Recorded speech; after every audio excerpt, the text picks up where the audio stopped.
দাদা মাছ কত কিলো? 300 টাকা। আমাকে 500 দেন। পুরালো পুরালো, এইদিকে মাত্র 150 টাকা কিলো, মাত্র 150 টাকা কিলো। আসুন আসুন। থাক দাদা, আমার মাছ লাগবে না।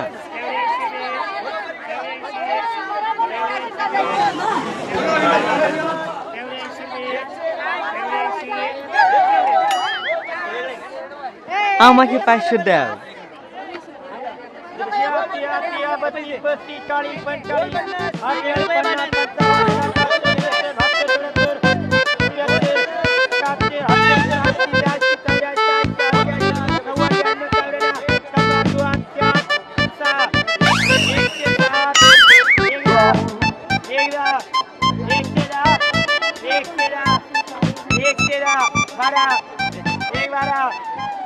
কিরে তুই না সব খরিদারি তো তোর কাছে, সব মাছ তোর বিক্রি হয়ে গেল, আমার মাছ আজও বিক্রি হলো না, প্রত্যেক দিনই লস খাচ্ছি।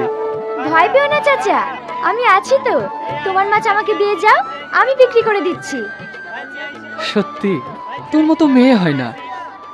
থাক থাক, অত প্রশংসা করতে হবে না, মাছগুলো তাড়াতাড়ি দিয়ে যাও। তুমি না থাকলে হয়তো আজ আমি বেঁচেই থাকতাম না। তোমার ঋণ আমি কোনোদিন শোধ করতে পারবো না গো। ঠিক আছে, নিয়ে এসো। আপনারা লাইন দিয়ে দাঁড়ান, সবাই পাবেন।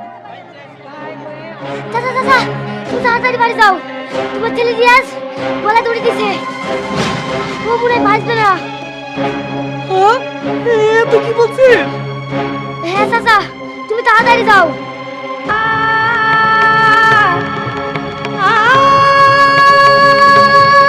তোমরা কে কোথায় আছো গো? আমার ছেলেটাকে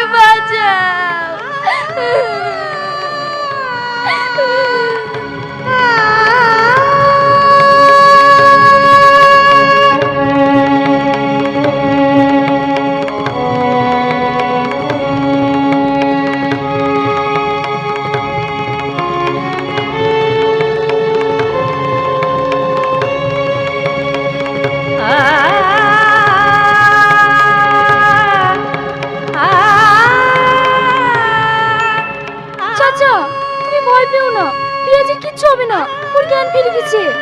এই ছোট, তুই তাড়াতাড়ি নিয়ে ডাক্তারকে ডেকে নিয়ে আয়। ঠিক আছে বাবু। তুই কেন গলা দড়ি দিতে গিয়েছিলি? তুই জানিস না তুই ছাড়া আমার কেউ নাই। এত কষ্ট করে আমি লেখাপড়া শিখেছি এই দিনটা দেখার জন্য। তুমি কেঁদো না চাচা, দেখো সব ঠিক হয়ে যাবে।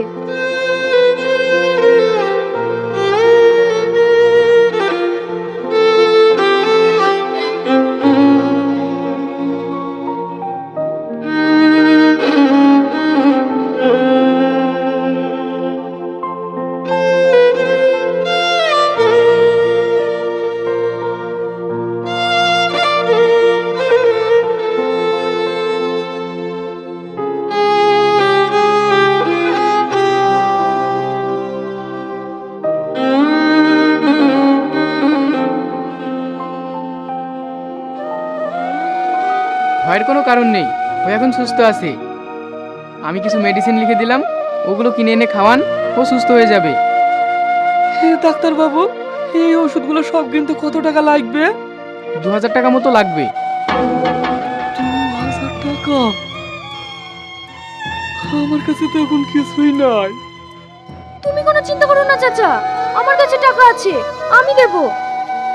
আচ্ছা ভাই, এই মেয়েটা সবারই বিপদে আপদে ঝাঁপিয়ে পড়ে, ওর ফ্যামিলির লোকে কেউ কিছু বলে না? না ভাই, ওর নিজের আপনজন বলতে কেউ নেই। ও ছোট থেকেই অনাথ। ওর মা বাবা একটা গাড়ি অ্যাক্সিডেন্টে মারা যায়। তাহলে ও এত ইনকাম করে কি করে? ও যা ইনকাম করে তা গ্রামের যত দরিদ্র মানুষ আছে সবার মাঝে ভাগ করে দেয়, নিজের কাছে একটুও রাখে না। সত্যি, একটা মেয়ে যে এমন হতে পারে ভাবা যায় না। বল না বাপ, তুই কেন গলায় দড়ি দিয়েছিলি?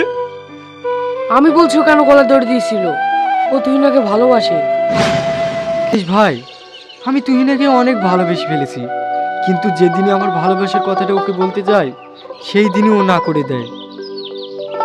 আর এই দিকে আমাকে বাড়িতে বিয়ের জন্য চাপ দিচ্ছে। আমি যদি তুহিনাকে না পাই আমি বাঁচবো না। আমি কিছু একটু করে ফেলবো। দেখ, তুই মন খারাপ করিসনি। দরকার হলে তুই না আরেকবার বুঝিয়ে বলে দেখ ও কি বলে।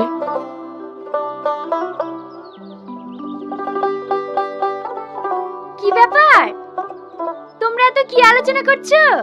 যা এবার বলে দেখ। তুই না, আমি তোকে একটা শেষবারের মতো কথা বলতে চাই। কি কথা বল। আমার বাড়ি থেকে অন্য জায়গায় বিয়ে ঠিক করেছে। সে তো খুব ভালো কথা, বিয়ে করে ফেল। তুই খুব ভালো করে জানিস আমি তোকে ভালোবাসি। আমি তোকে ছেড়ে অন্য কোথাও বিয়ে করতে পারবো না। তুই কেন এত পাগলামি করছিস? আমি তো তোকে আগেই বলেছি আমি তোকে ভালোবাসি না। তুই আমার জাস্ট ভালো একটা বন্ধু মাত্র। দেখ তুই না, আমার এটাকে দিকে তোর পাগলামি মনে হতে পারে, কিন্তু আমি তোকে আমার জীবনের থেকেও বেশি ভালোবাসি। আর আমি যদি তোকে না পাই তাহলে আমার জীবনটাই শেষ করে দেবো। তবু আমি অন্য কারোর হব না। তুই কেন বুঝতে পারছিস না? তুই আমার সম্পর্কে কি জানিস? তুই যদি আমার সম্পর্কে জানিস তাহলে তুই আর আমাকে বিয়ে করতে চাইবি না, আর আমিও তোকে বিয়ে করতে পারবো না। তাহলে বল শুনি, তোর জীবনে কি ঘটেছে? না, ওসব শুনে তো লাভ নেই। আমার ব্যবসায় টাইম হয়ে যাচ্ছে, আমি এখন আসছি। তুই না, আমি তোকে সত্যি ভালোবাসি। আমি তোকে সত্যি ভালোবাসি।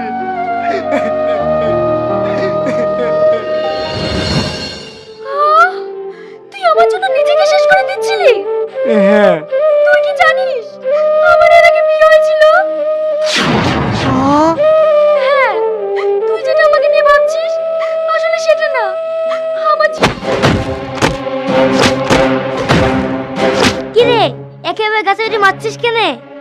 আর বলিসনি, টনিদের বাড়িতে কাজ করে অসহায় মেয়েটার সাথে আজ ও ধরা পড়েছে। আমরা ওকে আজ হাতে নাতে ধরেছি। শালাকে বলছি বিয়ে করতে আর ও বলছে বিয়ে করব না। তাহলে এইসব জানার পরে এই মেয়েটাকে কে বিয়ে করবে? প্রেম করে বেলা করতে পারিস আর এখন বিয়ে করতে হবে না? মশলাকে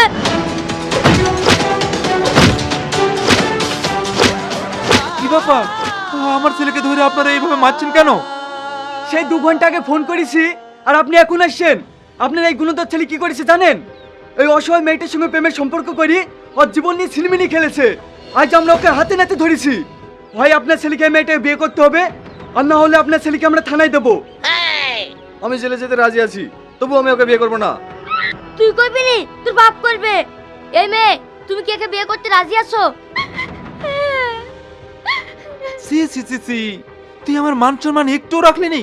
তোর বাড়িতে বউ থাকা সত্ত্বেও তুই এত বড় অসম্মানের কাজ করতে পারলি? কি ওর বাড়িতে বউ আছে নাকি? হ্যাঁ, আমার ছেলে বিবাহিত। ওর বউ থাকা যাই থাক, ওকে এই মেয়ে থেকে বিয়ে করতে হবে, নাহলে ওকে 20 লাখ টাকা জরিমানা দিতে হবে। আমি অত টাকা দিতে পারবো না, কিন্তু ওর বিয়েতে যা খরচ হবে আমি সব দেব। এইসব জানার পরে একে কোন ছেলে বিয়ে করবে? আপনার ছেলেকেই একে বিয়ে করতে হবে। এই সোহেল, তুই তাড়াতাড়ি মৌলানা ডেকে আয়।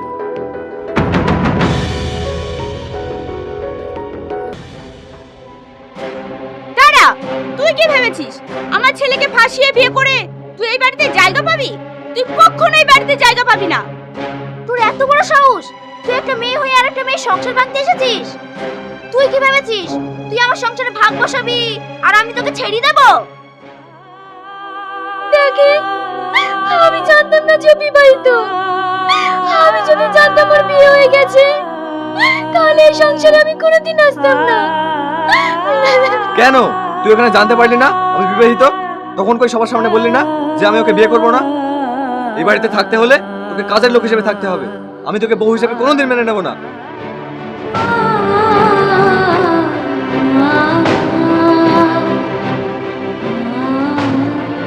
আমি স্বামীর কাছে টাই পেলাম না, তখন আমাকে দিয়ে সংসারের সব কাজ করে নিত, আমাকে খেতে পর্যন্ত দিত না।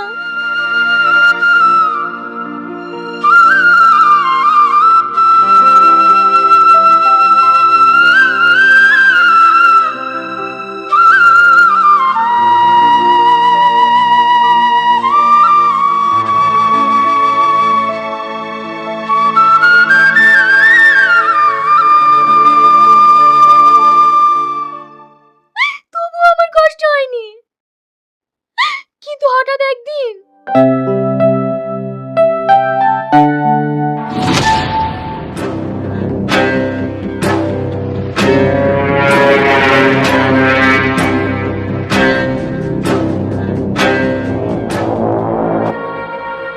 আমার ঘরে ঢোকা? তোকে আমি বলিনি তুই আমার ঘরে কোনোদিন ঢুকবি না? মারো ওকে, আরো মারো। ওর এত বড় সাহস, ও আমার ঘরে ঢুকে। এই মেয়ে আমাদের সব মান সম্মান নষ্ট করেছে। ওকে বাড়ি থেকে ঘর ধাক্কা দিয়ে বের করে দে।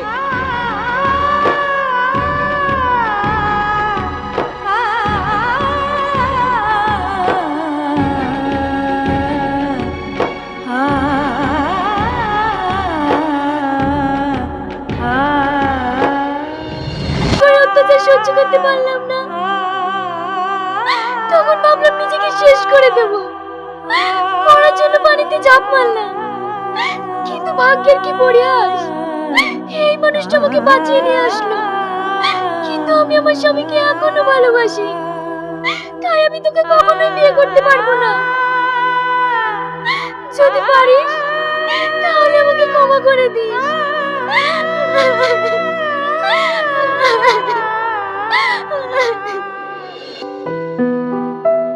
ডাক্তার বাবু, আমার ছেলের কি হয়েছে বলুন না। দেখুন, আপনার ছেলের দুটো কিডনি নষ্ট হয়ে গেছে। এখন এমার্জেন্সি কিডনি লাগবে, না হলে ওকে বাঁচানো যাবে না। ডাক্তার বাবু, যত টাকা লাগে আমি দেবো, আপনি কিডনির ব্যবস্থা করুন। দেখুন, এগুলো তো বাজারে বিক্রি হয় না, যদি কোনো মহৎ ব্যক্তি দান করে তবেই পাওয়া যায়। আর আপনি টাকার কথা বলছেন, টাকা দিয়ে যদি সবকিছু পাওয়া যেত তাহলে আর বড় লোকেরা কখনোই মরতো না। আপনারা নিজেদের মধ্যেই দেখুন। ঠিক আছে ডাক্তার বাবু, যা করি হোক আমি আমার ছেলেকে সুস্থ করে তুলবই। একটা কথা শুনেছিস বুবু? কি কথা? তোর স্বামী আগুন মৃত্যুর সাথে পাঞ্জা লড়ছে। মানে? হ্যাঁ, ওর দুটো কিডনি নষ্ট হয়ে গেছে। ডাক্তারে বলেছে ইমার্জেন্সি কিডনি না পেলে ও মরে যাবে। তুই কি বলছিস?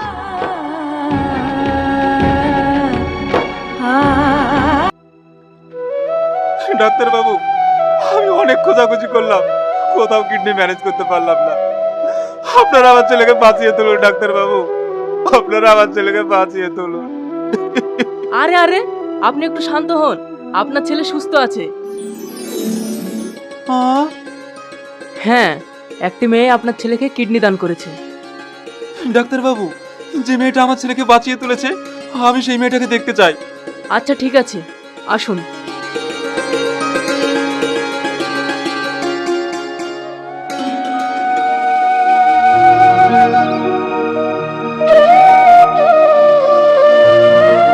তুমি হ্যাঁ আব্বা। তুমি আমার ছেলেকে কিডনি দিয়েছো? হ্যাঁ, ও আপনার ছেলে হতে পারে, কিন্তু ও তো আমার স্বামী।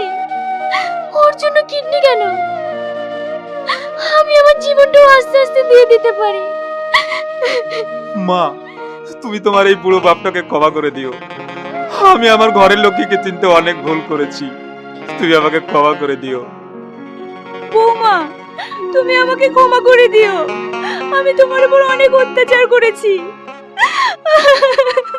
এসব আপনারা কি বলছেন? আপনারা হচ্ছেন আমার গুরুজন, আপনাদের কথাই আমি কিছু মনে করতে পারি। বোন, তুমি এই ছোট বোনটাকে ক্ষমা করে দিও। আজ থেকে আমরা সবাই একসাথেই থাকবো।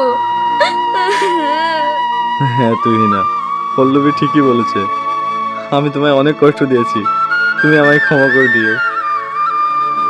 আমি কথা দিচ্ছি আমি আর তোমাকে কোনোদিন কষ্ট দেব না। আজকের পর থেকে আমরা সবাই একসাথেই থাকবো, তুমি আমাদের সঙ্গে থাকবে তো? হ্যাঁ।